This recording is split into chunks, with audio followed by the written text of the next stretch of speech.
موسم سرما کی ٹھنڈی ہوا زوروں پر تھی۔ مرد اور عورتیں، بچے اور بوڑھے، دکاندار اور گاہک، آجر اور مزدور اونی ملبوسات پہنے اپنے اپنے کاموں میں مصروف تھے۔ اسی دوران اپنی بلڈنگ کی چوتھی منزل پر بیٹھے بزرگ کا جی چاہا کہ وہ بھی کائنات کے فطرتی حسن کا نظارہ کرے۔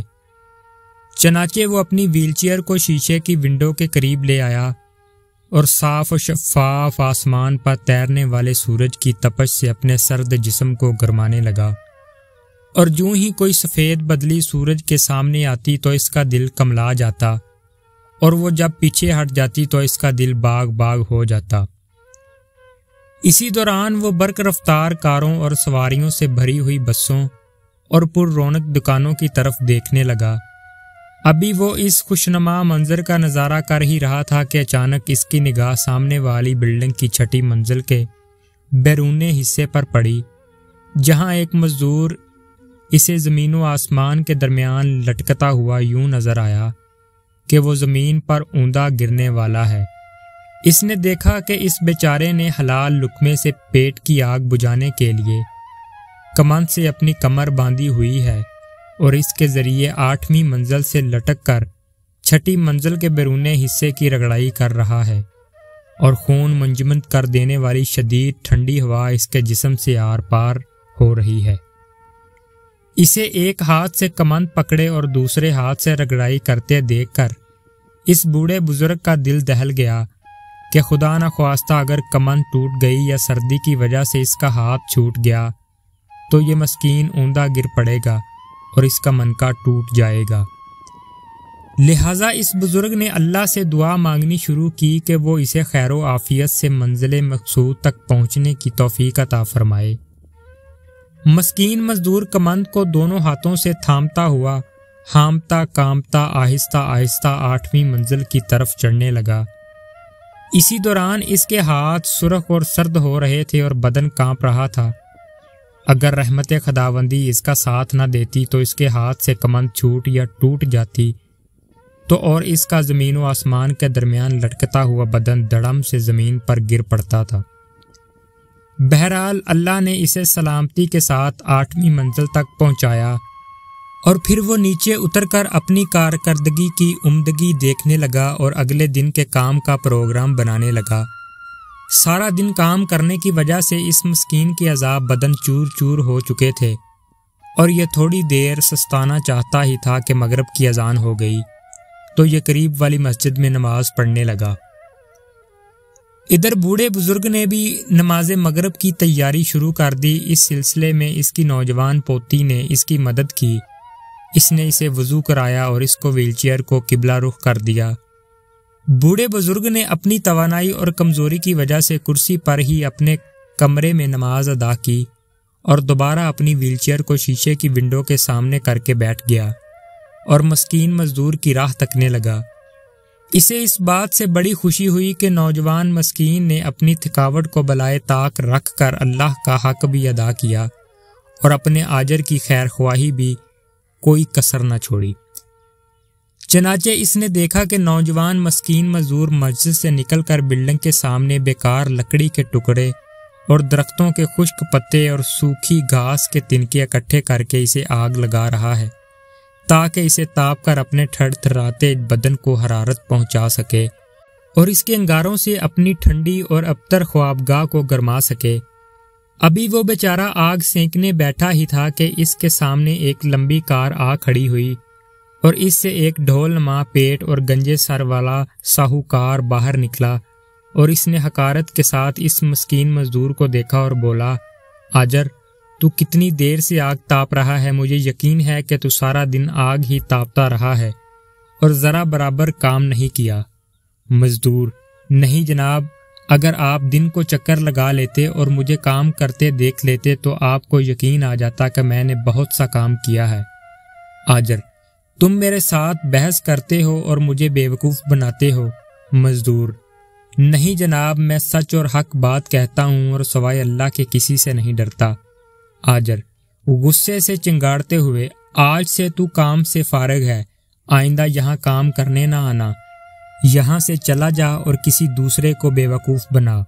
مزدور: اللہ تجھے سلامت رکھے، میرا گمان یہ تھا کہ آپ آ کر کام دیکھیں گے اور جو کمی رہ گئی ہے اس کے متعلق ہدایت دیں گے اور میرے حال پر ترس کھائیں گے، لیکن میں سمجھتا ہوں کہ آپ نے ابھی تک نماز بھی ادا نہیں کی اور کام بھی نہیں دیکھا۔ آجر چنگاڑتے ہوئے، نکل جا یہاں سے، میں دیکھوں گا کہ تجھے میرے علاوہ کون مزدوری پر رکھے گا۔ مزدور: اللہ روزی دینے والا ہے اور وہی فراہم کرے گا، بندہ کچھ نہیں دے سکتا۔ یہ کہہ کر اس نے سلگتی آگ چھوڑ دی اور بغیر مزدوری لیے چل پڑا۔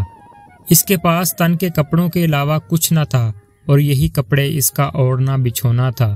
اس نے کچی اور ٹھنڈی کوٹھڑی کو الوداع کہا اور خالی ہاتھ چل پڑا۔ بوڑھے بزرگ نے یہ منظر اپنی آنکھوں سے دیکھا اور اپنے کانوں سے سنا اور اس کے بدن میں حرارت پیدا ہوئی اور وہ اس صورتحال کو برداشت نہ کر سکا۔ اس نے اپنی نوجوان پوتی کو آواز دی، بیٹی ادھر آؤ اور اس نوجوان کو بلاؤ جو سڑک کے کنارے کنارے جا رہا ہے۔ پوتی: دادا جان، میں اسے کیسے بلا سکتی ہوں، وہ تو اجنبی نوجوان ہے۔ دادا: بیٹی جلدی کرو ورنہ وہ آنکھوں سے اوجھل ہو جائے گا۔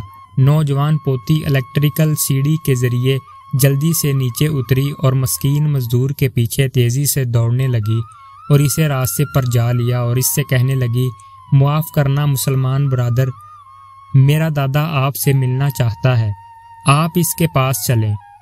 نوجوان حیرانی سے: مجھ سے ملنا چاہتا ہے، حالانکہ میرا اس سے تعارف ہی نہیں۔ معاف کرنا بہن، وہ کہاں ہے اور مجھے کیسے جانتا ہے؟ لڑکی: وہ آپ کو جانتا ہے اور آپ اس سے ملنا چاہتا ہے۔ نوجوان نے انتہائی شرمندگی کے ساتھ اس لڑکی کے آگے چلنا شروع کر دیا۔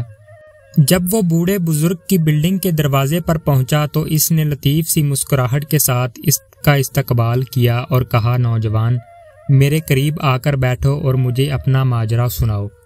نوجوان: محترم، آپ مجھے پہلے کبھی نظر نہیں آئے، آپ مجھے کیسے جانتے ہیں؟ بزرگ: میں آپ کو اس دن سے جانتا ہوں جس دن سے آپ نے اس نئی بلڈنگ میں کام کرنا شروع کیا تھا۔ نوجوان: چند منٹ پہلے جو کچھ یہاں ہوا آپ کو اس کا علم ہے؟ بزرگ: ہاں، اور اسی لیے تو میں نے آپ کو بلا بھیجا ہے۔ نوجوان نے سر نیچے جھکا لیا اور اس کی آنکھوں سے آنسو بہنے لگے اور وہ یوں گویا ہوا، اے محترم بزرگ، میری سمجھ میں نہیں آ رہا، میں آپ کو کیا بتاؤں۔ میں حلال روزی کی تلاش کرنے کی غرض سے اسلامی عربی ملک چھوڑ کر یہاں آیا ہوں۔ بیمار والد اور بوڑھی والدہ اور بہنوں کا میں واحد کفیل ہوں۔ میں اپنی محنت کی اجرت کو اپنے اوپر خرچ کرنے کی بجائے اس کی طرف بھیجتا ہوں اور اس سلسلے میں جتنی مشقت برداشت کرتا ہوں اس کا آپ کو خوب علم ہو چکا ہے۔ مجھے اس سلسلے میں جتنی مشقت اٹھانی پڑتی ہے اس کا شکوہ کرنا حرام سمجھتا ہوں، لیکن مجھے دکھ اس بات کا ہے کہ اس طرح سے حلال روزی کمانے والے کو حقارت کی نگاہ سے دیکھا جاتا ہے اور اس کے ساتھ گھٹیا سلوک کیا جاتا ہے، اور یہ گھٹیا سلوک کرنے والے کوئی کافر یا ملحد نہیں بلکہ ہمارے مسلمان سیٹھ ہی ہیں۔ محترم بزرگ، اگر میں حرام طریقے سے روزی کمانا چاہتا تو مجھے وہ سہولت میسر آ سکتی تھی کہ بہت سارے منشیات فروشوں نے منشیات فروخت کرنے کے عوض مجھے بھاری بھرکم رقم اور مراد کا لالچ دیا، اور کتنی ساری بدکار عورتوں نے مجھے ورگلا کر اللہ کی اطاعت سے پھیرنا چاہا، لیکن میں نے ان کے ہاتھ جھڑک دیے، اور کتنے سارے ڈاکوؤں نے مجھے مالداروں کے مال اور ان کی عزتوں پر ڈاکہ ڈالنے کی ترغیب دی اور مجھے اپنا ساتھی بنانا چاہا، لیکن میں ان کا ساتھی نہ بنا، اور جب کبھی وہ مجھے ملتے تو میں ان سے کنی کترا کر اللہ کے گھر میں عبادت کرنے کے لیے چلا جاتا اور وہاں جا کر دعا کرتا کہ اے اللہ مجھے حلال روزی عطا فرما، کیونکہ میں حرام نہیں کھانا چاہتا۔ اس کے بعد میں قرآن کی تلاوت کرتا تو مجھے اپنے دل میں سکون محسوس ہوتا اور روزی کمانے کے لیے نکل پڑتا اور اس کی خاطر حلال کسب میں عار محسوس نہ کرتا، اگرچہ لوگ اسے کتنا ہی حقیر سمجھتے ہوں اور کم مزدوری کی وجہ سے اس کے قریب نہ جاتے ہوں۔ اسی دوران شیخ نے اپنی پوتی سے عشاء کا کھانا لانے کے لیے اس کو حکم دیا۔ وہ فوراً کھانا لے کر اپنے دادا جان کے پاس حاضر ہو گئی، حالانکہ وہ اجنبی نوجوان کی اپنے گھر میں موجودگی کی وجہ سے پریشان بھی تھی، لیکن شیخ نے نوجوان مزدور کو اپنے ساتھ کھانا تناول کرنے کی دعوت دی۔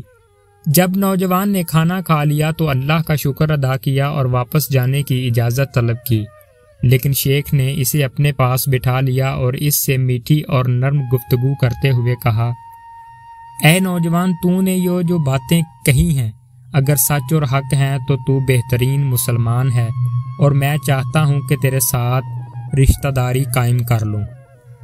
نوجوان نے یہ سنا تو اس کا منہ کھلا رہ گیا، کیونکہ نہ تو اس کے پاس کوئی اعلیٰ تعلیمی ڈگری تھی اور نہ اس کے پاس دولت کے انبار تھے، اور نہ ہی وہ کسی اعلیٰ ادنیٰ درجے کی کوٹھی کا مالک تھا، اور نہ ہی اس کا کنبہ قبیلہ یہاں موجود تھا۔ اس نے نہایت حیرانی سے پوچھا، اے شیخ، آپ کس سے میری شادی کرنا چاہتے ہیں؟ شیخ نے کہا، اے میرے بیٹے، دنیا کی زیب و زینت پر تفاخر نے انسانوں کی قدر و قیمت مٹا دی ہے، جس کی پاداش میں اللہ نے ہمیں بھلا دیا ہے۔ اے میرے بیٹے، میں تیری شادی اپنی پوتی سے کرنا چاہتا ہوں تاکہ وہ اس دنیا میں تیری تنہائی اور وحشت میں تیری معاون ہو۔